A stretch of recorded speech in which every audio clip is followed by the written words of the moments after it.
I have a lot of good things to say about the commoner, so I'm just gonna rip the band-aid off and start with the things that I wish were better.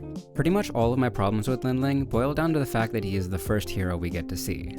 So much of his focus and story are introductions to this world and the systems that are a part of it, and it can be a little overwhelming at times. I had a feeling throughout this arc that Nice's character got lost in the fold for so much of the time he was on screen. There was so much to get the audience familiar with that Nice isn't really given agency until the 4th and 3rd episode of his arc. Again, this is not a mistake on the part of the show, nor is it a massive deal, but for me personally, I just would have loved to see this character in a different part of the show. My only other issue is that Nice's powers are a little basic. He kinda just has Superman-like flying abilities and is really strong. His whole ballet theme is super cool and gives his powers a ton of flavor that they wouldn't have had otherwise. But I would have liked it if he had some more moves that reflected that theme or some more unique powers in general. Aside from that, everything I have to say about Nice is positive.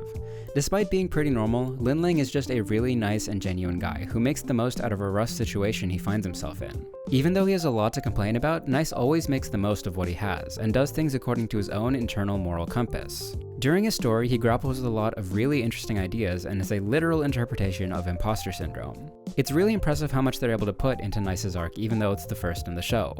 The series tries to make the most of the time that they have and dive into a lot of really affecting plot points as soon as they get the chance. Also, I just love his and Moon's interactions. There's just something really wholesome about seeing a very kind person get to connect with someone he's idolized and eventually form a real bond with them. And the moment in episode 4 where he finally exerts his own will on the story and world around him still has to be one of my favorite moments in the whole show.